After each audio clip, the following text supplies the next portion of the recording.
TV to Fortune magazine, writing, editing, filming, and most recently writing a book about culture and young people and the events, individuals, and institutions shaping our world.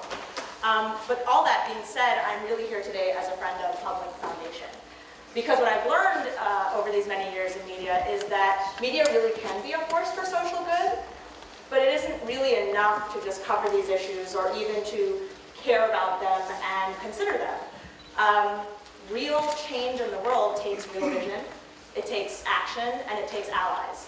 And that's what Public has gathered us all together here today to create. I love that mission, I love that message, and I am beyond stoked to explore it with all of you today. So let's get started. First, you belong to me for the next 8 hours.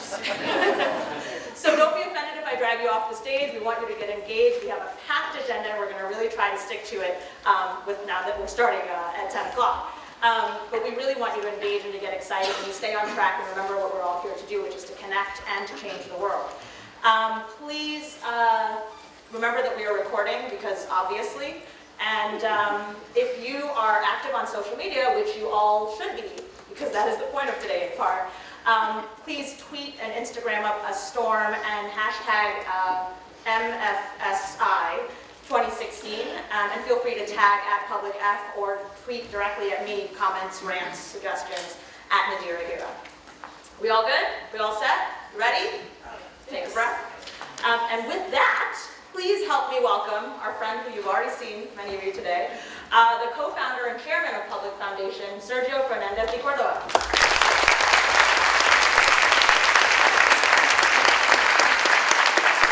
Good morning. So I was running back and forth because I was like, why can't we hear this really well? And you know, working on the AV and the last minute touches is always a lot of fun. Folks that have worked here at the UN and know that it's always an interesting adventure making sure that everything works. So, not about laughing because you see many of them. You know, first and foremost, I want to welcome you on behalf of Public to the United Nations, and thank you, all of you who have been either strong supporters, partners, or are new to our summits. And our goal with our summit is really what the genesis of Public is, which is we believe that through media, we have the power to change a conversation. The same way we have the power to create brands, tell people what to do, what to wear, where to shop. And we believe that that same power of influence we could also utilize that to engage people, to support organizations, to do good, to get involved, to get engaged, to care. And with that power, some of you here around the room and folks that are involved with Public and have been over the years have cooperated with us in many, many campaigns that we've done over the last few years. And for that, we're thankful, and we're excited here to bring you all together to educate you, which is really the goal of our summit, is to educate you about what others are doing to change the conversation. So I'm not here to talk about Public or myself. We're here to bring you all together so that you can all connect. So the goal is really, please, make friends, connect with each other. Some of the greatest and most exciting stories for us aren't the projects that we do, are when people tell us and email us, hey, we met at the summit and this is what we did together. And this is how we collaborated and did together. So really what we're doing here is just really making sure that, and you'll see that when we break you out at during the lunch session, is that we want you all to really connect. A lot of what we learned from last year was that people wanted smaller sessions, smaller groups. So we're going to break you up into smaller groups and really get you to connect, ideate, and as well as we'll ask you as last year to see what are you committed to. You know, what is it that, you know, that comes from the summit that really connects with you emotionally and says, hey, you know what, this is what I feel I could do to help drive impact and change the conversation. So, enough about that, and now let's get the show started. And with that first, I want to introduce, you know, one of our most important and really greatest partners that want to have, you know, the UN Office of Partnerships, because without them, our vision would really not become a reality. And in that, I mean, the Office of Partnerships has really been not only a strong partner, a strong supporter, but really standing by us side by side as we, you know, really on a day-to-day basis, believe it or not just, you know, event to event. And with that, we're very thankful. And with that, I'd also like to introduce Anne LaRoche to come in and give some opening welcome remarks on behalf of the UN and the UN Office of Partnerships.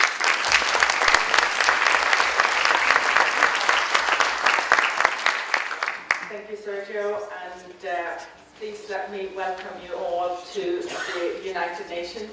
It's a great pleasure to see so many of you here, and I'm looking forward to a really great day. As you know, in the fall or September last year, all the member states came together and adopted the new agenda for development for the next 15 years. And adopted the 17 goals, the global sustainability goals, and you'll see them showcased over there. And what is very important now is that as many people as possible know about the goals and what it actually means. It's all about changing the world, like Sergio said. And here is where it's so great that all of you are here, because we really need your help. So I'm now going to introduce you to the next speaker. That is David Navarro. He is the Secretary General's Special Advisor on the Sustainable Development Agenda, the 2030 Agenda. And he has a video message for you. Unfortunately, he's not able to be here. So I'm delighted to have the opportunity to address you today at the opening of the 3rd Summit on Media for Social Impact.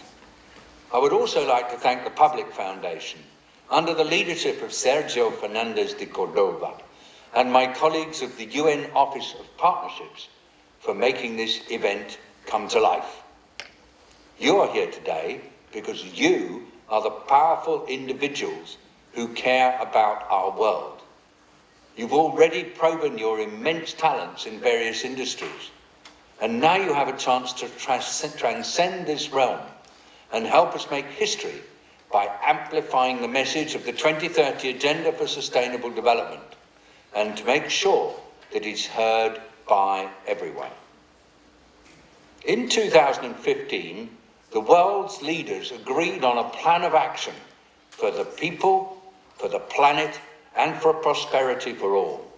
And in this first year of implementation of the 2030 Agenda, public support will be essential for turning the plan from being an aspiration into a reality.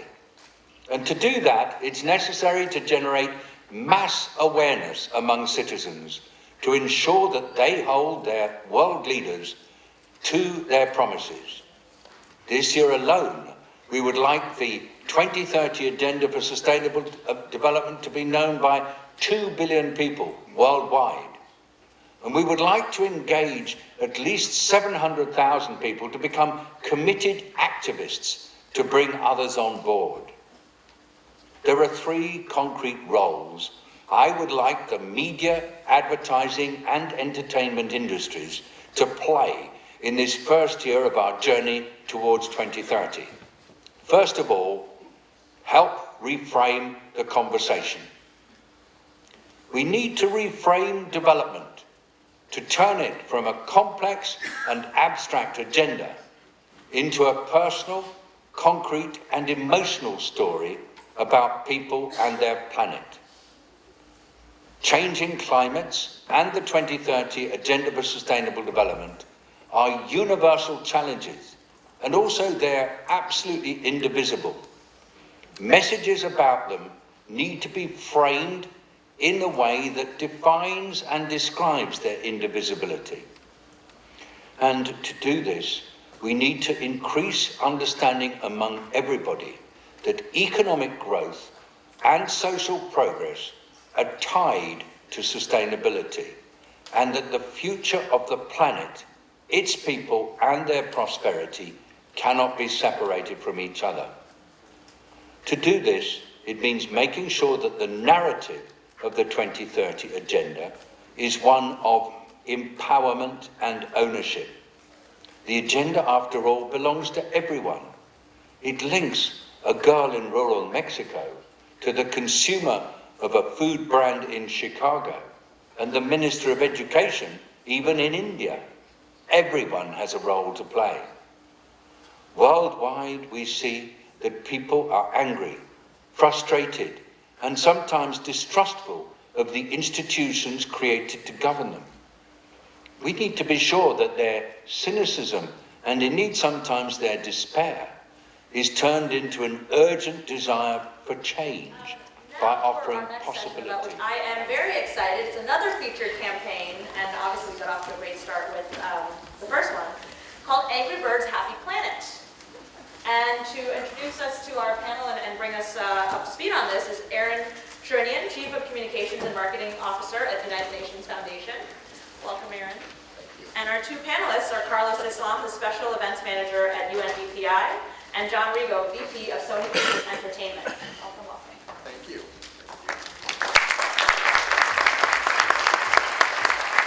So Carlos is making his way on up here, and in a lot of ways, Carlos, come on in.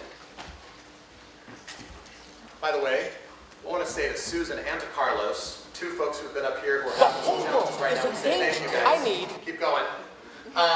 And I want to say especially to Carlos and to everyone who represents the United Nations here today, thank you, because we're in your home. And it's amazing to be here at the United Nations where big, bold things happen. We heard that from David Navarro. We heard that from our hosts who joined the beginning of the session. We thank all of those who are bringing people together, because that's what we're talking about today. Because if you had told me maybe a decade ago, or maybe 2 decades ago, that we would be here in the UN on a panel with pioneers, I'm not even going to call you an executive, John, okay, I'm going to call you a pioneer today, from Sony, and with Carlos to talk about what the Secretary General of the United Nations called an animated ambassador, literally.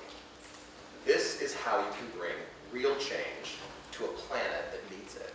So we'll begin our panel today, and as I'd like to do, I'd like to start with a story, because I was on a plane a few weeks ago in a foreign country, a land far away from my home, and I love it when you come back from the bathroom and you walk down the bathroom into your seat, you know this? Because what you do is you always look at what people are looking at on their phone, right?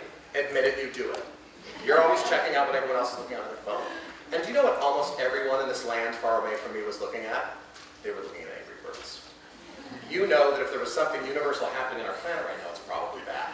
So I would like to talk today, and I'd like to ask Carlos to outline for us this remarkable partnership that brought together what Sergio's brought us together to do today. Talk about why Angry Birds, that worked for the UN, and what the Secretary General and what the UN family was trying to achieve. And then I'd like to ask John to talk about how an organization like yours, and your peers and your friends and your competition is in the room, right? I'd like for John to lay out the secret sauce on how that worked for Sony. And then we'll do some Q&A. We're going to have a couple of minutes for Q&A today, right, Heidi? Ready to do it? Looking at you. My timekeeper's saying no, it's not Heidi. Okay, we're going to get started right now, though. She's going to give you lots of time. Good. So we're going to start off. Carlos, why Angry Birds, and how in the world does this impact the UN's messaging agenda? Well, welcome to my living room, Aaron. Thank you very much. So, you know, a little bit of background. You know, I work in the Department of Public Information and Communications arm of the UN, and we have a division that produces news and media. We have a division that supports our offices with the media and campaigns strategically. And then our division asks people like you to help the UN produce campaigns to get out our messaging. And our tiny office was set up by the Secretary General in 2009 to engage with popular culture, to work with the creative community and the entertainment industry and people like Sony Pictures. Because he recognised that, you know, popular culture has a massive reach, much wider than we would reach traditionally. So that's you know, the starting point of how we get to work with Angry Birds. It's a huge mandate. It's a massive mandate for you. It's a big mandate, but you know, our department, our main purpose is to raise awareness, to inform and to educate, not so much to get people to take action, but although we try to do that too, that's what the agencies and other arms of the UN are dedicated to that. So with you know, we work very closely with the UN Foundation and with Danny Zapatosny, who comes from the film industry, to help us identify partners like Sony and introduce us, and to help the film industry in particular to come to the UN. And she helps them understand what we can do together. So when we were introduced to Sony Pictures a few years ago, our Undersecretary General met with Michael Linton and started a conversation about how we could work together. And in the 90s, we worked with Winnie the Pooh and Disney, and also a few years later with Tinkerbell, and they were both made honorary ambassadors. And these were sort of like, this was before social media had really taken off, and but Sony Pictures had noticed this, had seen this, and they'd also seen some of the work that we'd done in previous years on the International Day of Happiness and with the UN Foundation and Pharrell Williams, and last year with Mixed Radio, an online streaming, music streaming company, and that was a campaign that was brought to us by a branding agency that represented Mixed Radio, and they came up to us with an idea of creating the world's happiest playlist for the International Day of Happiness. So that campaign was quite big, it was on social media, and it got a lot of attention, and that's what I think sparked Sony's interest, and they saw the connections between Angry Birds and International Day of Happiness. Can we watch some of that? Because I know, Carlos, you brought some of that to us today. Can we watch a little bit before we go to you, John, from the Sony standpoint? Again, we're not talking about an organization you've never heard of. We're talking about Sony. So let's find out now. Let's see some of the impact, and then John will go to you. So this is a wrap-up video of that Sony created after our campaign. The whole world is in danger. I need some angry, flocking birds.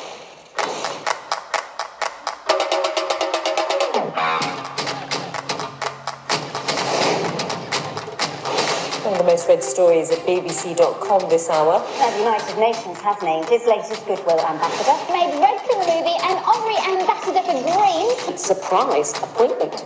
Our honorary ambassador for Green. Angry Birds. Angry Birds movie. Angry Birds. Angry Bird. Angry Birds. Angry Birds movie. Angry Birds. Angry Birds.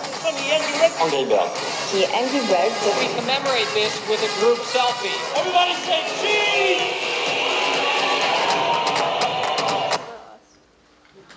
How much do I love that we're talking about the Secretary General and Red? So can we give our partners and friends a hand for what they put together?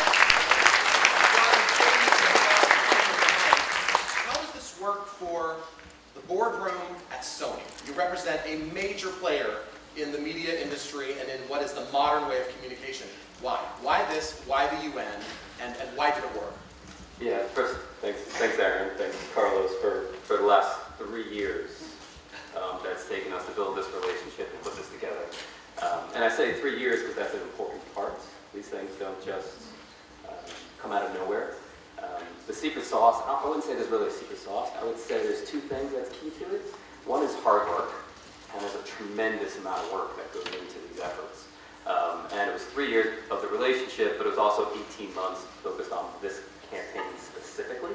And a lot of time, a big team from both sides, all 3 organizations up here, plus a few others that were put into it. And then I would say the other side of it is perseverance. I mean, Carlos will smile about this as well, because both of us had to advocate for this partnership, along with the teams that were supporting it across our organization.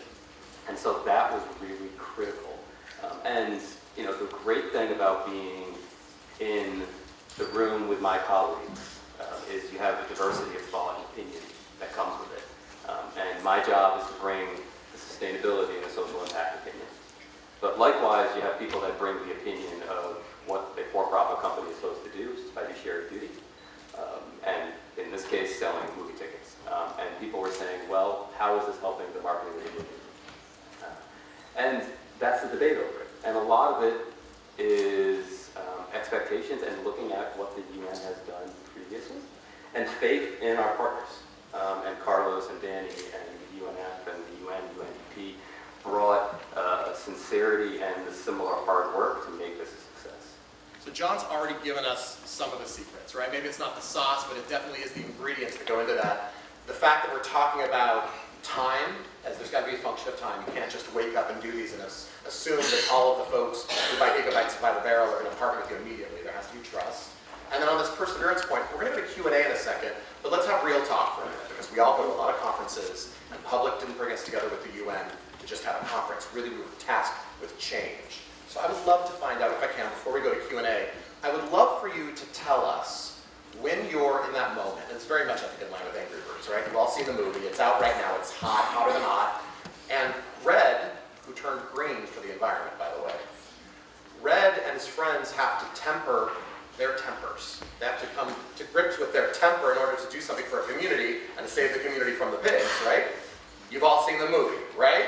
Okay, good, because the rest of the world has. If not, you're the last people. So go make sure that you've done that. So how do you temper your own communities? How do you take your own reds inside of your organization and make them green? I mean, we're in a moment where climate's never had a leadership moment like it's seen with coalitions. The world is talking about these issues. How do you in the UN and how do you in Sony help people go from, if you will, how do you temper the red tempers inside your organization and get them to align with cause in a big way? Yes, so I mean, we're a very conservative organisation in many ways, and can we get this slide up there? Thank you. Happy birthday slide. Thanks.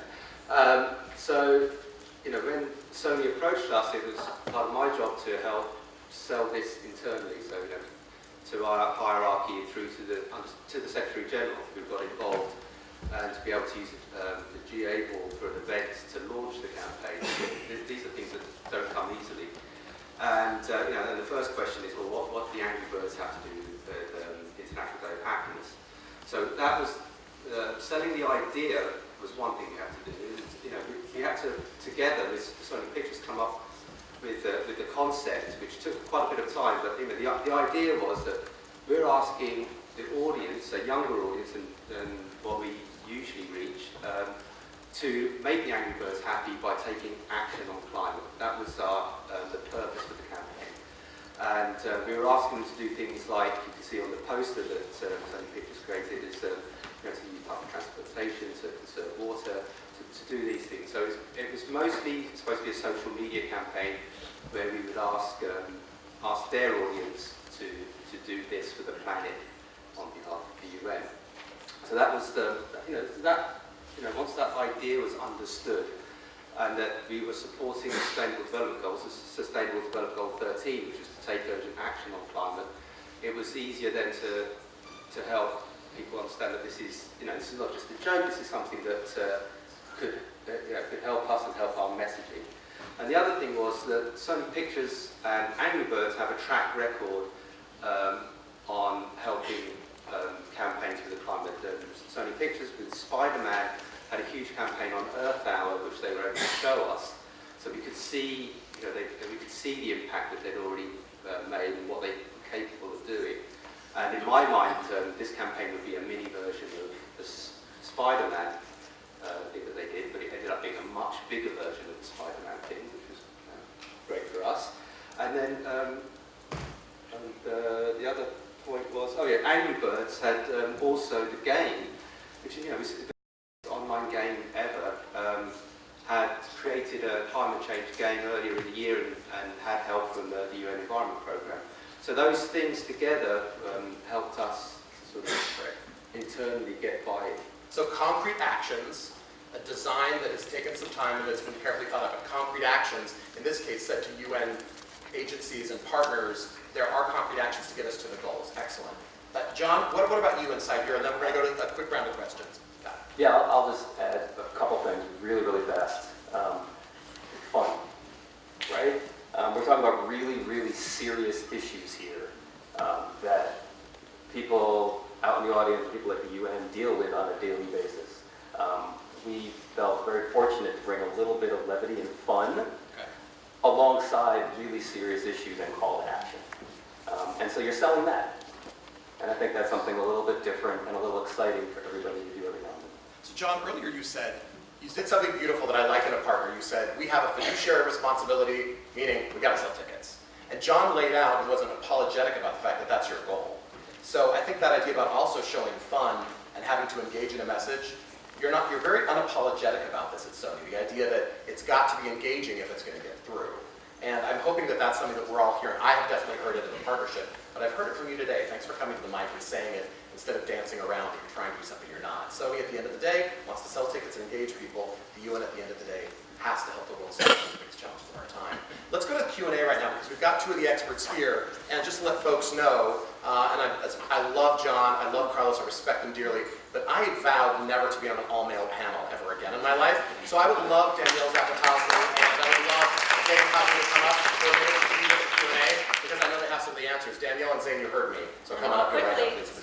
So John, Carlos, we're going to start with Q&A. Are you going to manage our Q&A real quick? Great. Zane and Danny, come on, because I'm lonely up here. And I know John and Carlos are welcome to being on up here. Thank you.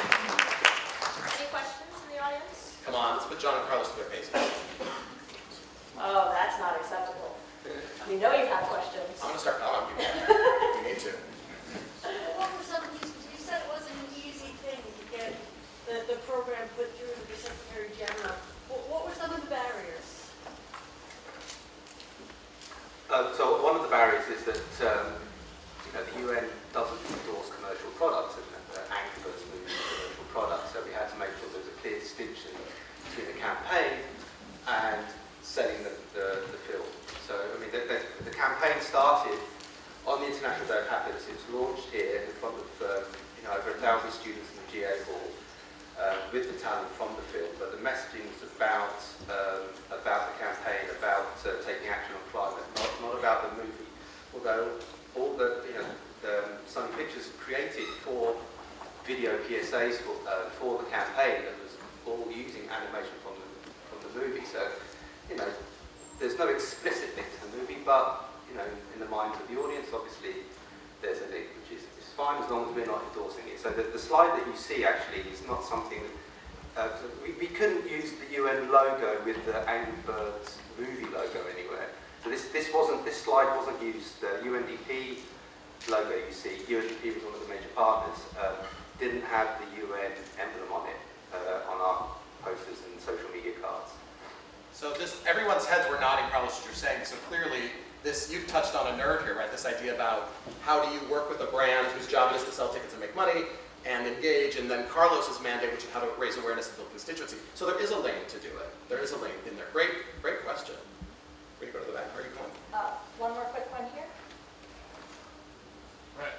Very quickly, what was the budget of the project?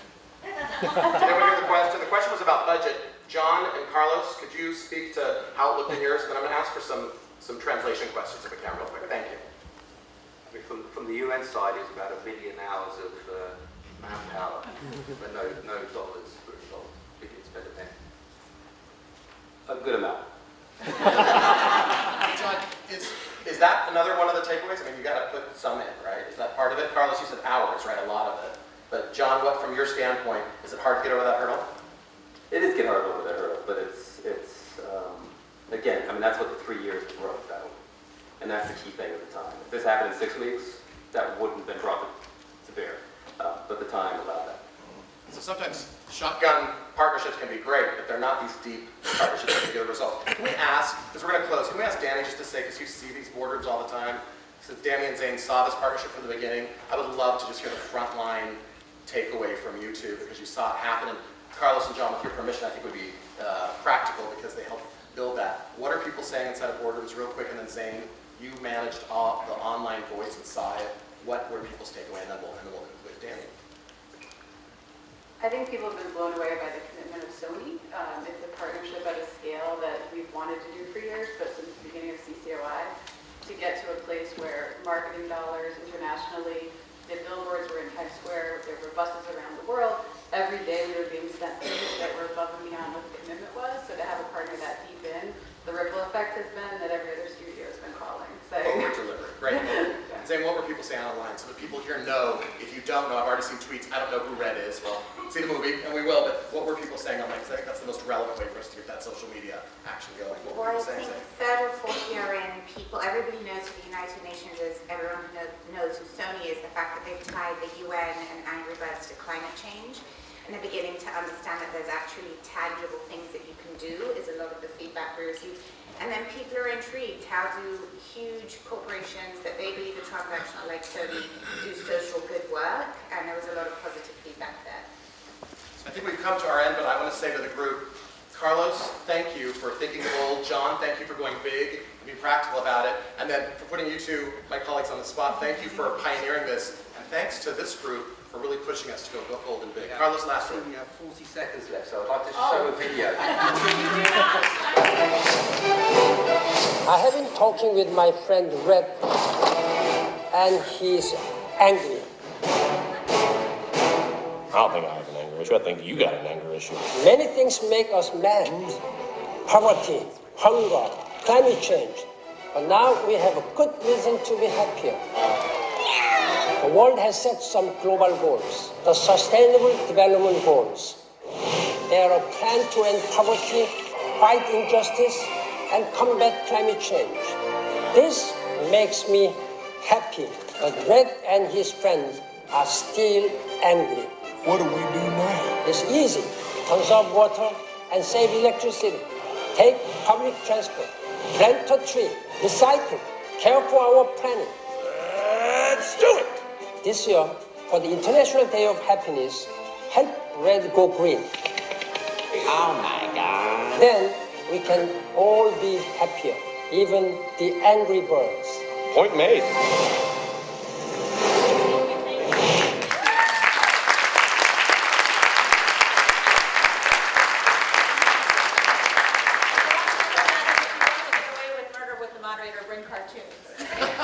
So just to point out that video got 415,000 views on the UN and the Angry Birds Movie Facebook pages alone, and there's a small indication of the success of the campaign. And more to come, more to come.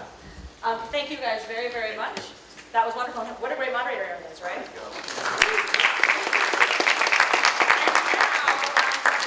Moving right along, please help me welcome Neil Weinberg, who's CEO of Addressable Media and producer of Aspirals, to talk to us about the new newsroom.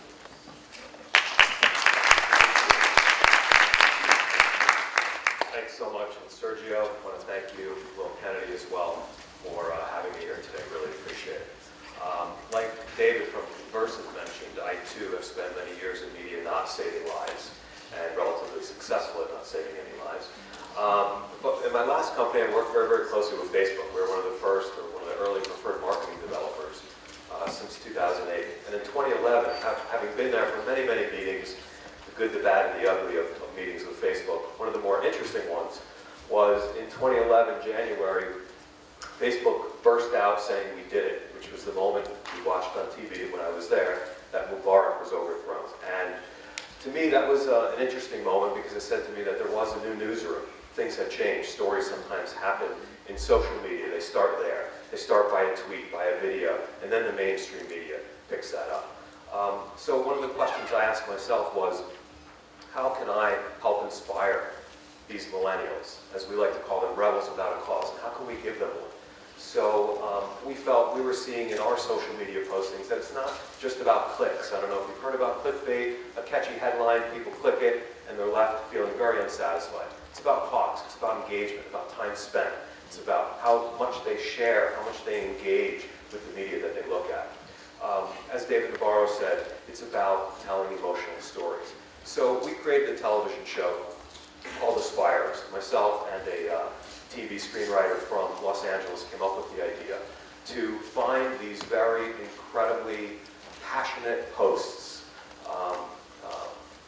social entrepreneurs, hosted by not anchors wearing a suit and tie, but instead people that are really doing something out there.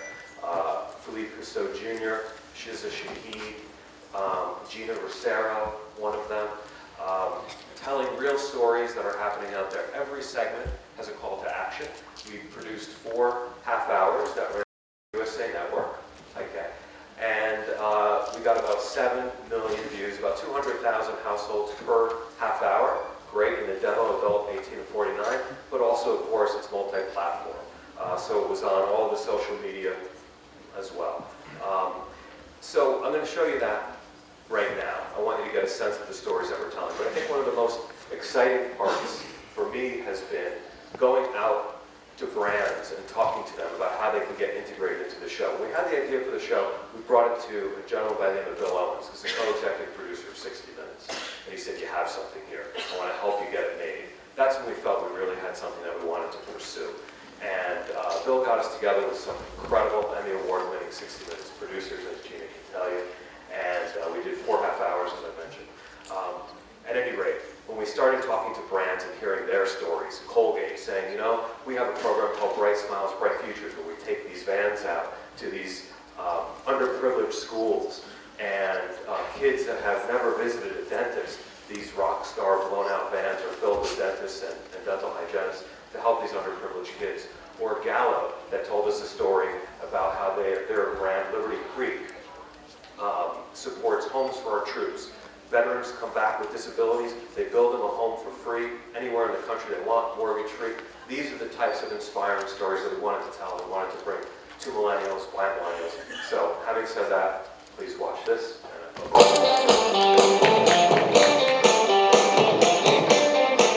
I think it's time that we tell stories about things that matter. We don't have to live this way. Things don't have to be the way they've always been. I'm going to be bold and say this can be the voice of this generation. I want to live in a world where my son will not be presumed guilty the moment he is born.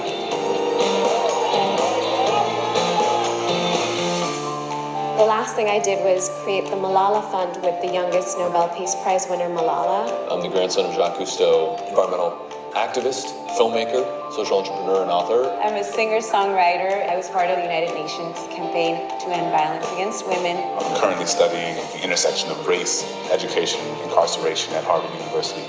I started Gender Proud, advocating for transgender rights. I founded the Thirst Project, which today is the world's largest youth water activism organization. What is the show about? About inspiring other people to aspire. So, Philippe, you're an environmentalist. You like the forest, right? They're okay.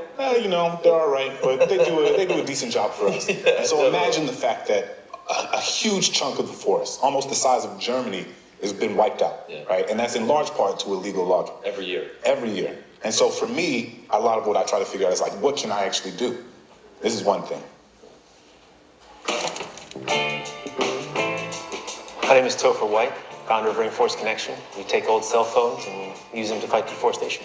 The removal of trees from our planet actually has a greater effect on climate change than all the world's transportation put together. All the world's cars, planes, trucks, ships don't actually add up to the carbon footprint of deforestation. There are a lot of people who are actually trying to keep the forest safe. But one of the biggest problems for them is knowing where the illegal activity is taking place. So we're trying to build a system that allows the people there and us to know what's happening in the forest at all times. It all starts with a cell phone. I had just come out of the Oscar season, and I'd been doing a lot of press for a long time, and I was really sick of hearing my own voice. And I thought, well, if everywhere I go there's going to be cameras, then I might as well go somewhere that actually could use some cameras. In 2011, Sudan split. The south part had voted to be a new country. And a big part of that, the Nuba Mountains, which is an area to the north of it, was sort of left on its own. Hi. Pretty shy, huh?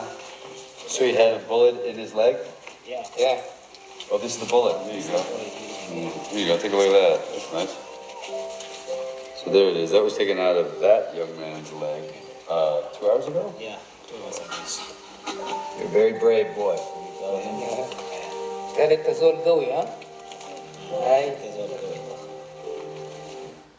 There was this letter that was put on the social media addressed specifically to Mark Parker.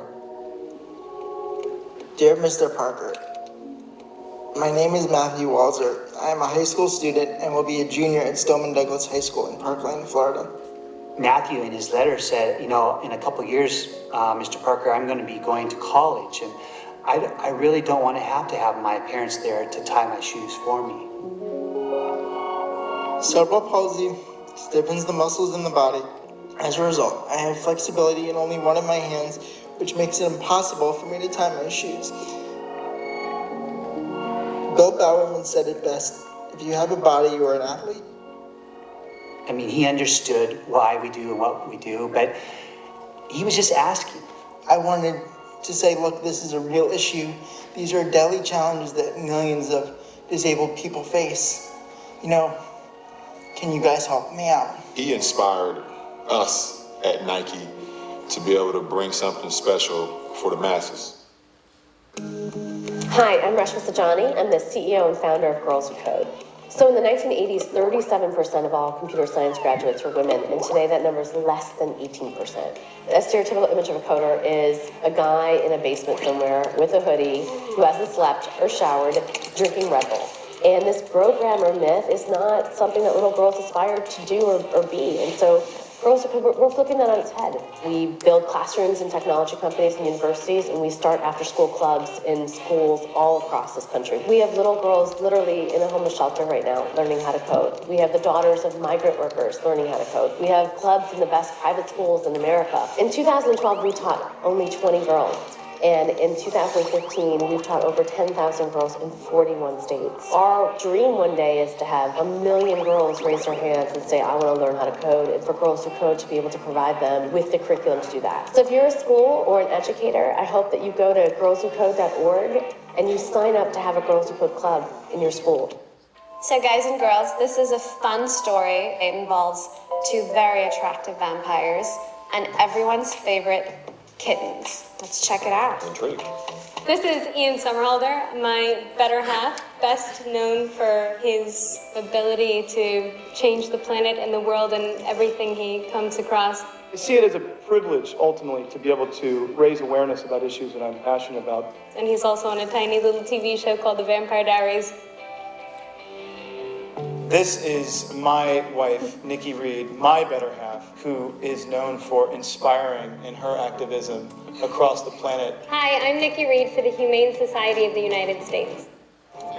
So recently, I visited the town of Frederick, Maryland, which is just outside of Washington, D.C., and met a lot of people who were suffering or had family members who had died from rare illnesses. And one thing they all had in common was a theory that the source of these rare illnesses was a local army base called Fort Detrick and some of the secret activities that have been going on there for decades. What kind of chemical and biological materials was Fort Detrick developing? Pretty much everything known to man that is deadly. Agent Orange, we know that for a fact. Anthrax, smallpox, mustard gas, weaponized botulism, the list goes on. You live right near Fort Detrick? Yeah, I live right, we don't drink our tap water. Who told you that you couldn't drink? Nobody said you're not allowed to, but it's kind of just a general, like, known thing in my neighborhood that we don't drink the tap water. And why is that? Because we know there's chemicals there. What's been done to support the families? The Army has gone into some of the communities and delivers drinking water. Talking to a few of the folks who live in a community where their water's delivered, we asked them, did the Army ever tell you why? And they said no. They just said, don't drink the groundwater, drink this instead, and left. So what is it going to take to get the Army to, like, not only acknowledge, but then also, like, enact a specific, some real tangible... Well, you know, we did ask the Army for their opinion, and they had no comment. What can we do to help? We can go to our website and sign the change.org petition demanding that the Army acknowledge this and clean it up.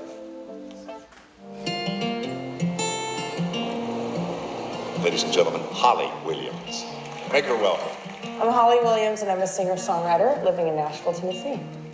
Always an honor to be out here at the Opry. My dad is the great Hank Williams Jr., and my grandfather is Hank Williams Sr. We've got great parks around here and lakes with amazing trails, but there's plenty of kids in this country who have no access to any kind of open views of land, and a park may be their own getaway. So we were really honored to be asked to write a song for the Land Trust. Trust for Public Land is a national nonprofit organization working to create parks and land for people. And we work on both scales across big rural landscapes and particularly in cities. And parks are really important. They're the #1 place to get exercise. A kid who's running around a playground for an hour is going to be exercised. So the physical and mental health connection is very important. We work on the grounds where we help cities make parks and playgrounds and trails and greenways. Our cause is that every city resident in America should live within a 10-minute walk of a park or playground.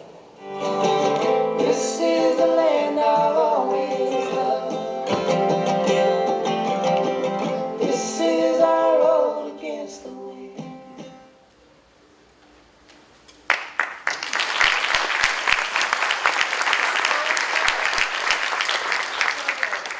We just went trust to LeBron, which is the power of media, right? That's amazing.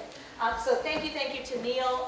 If you want to share that, go to aspirist.org where you'll be able to actually see the video and share it, and you can follow them at Aspirist. So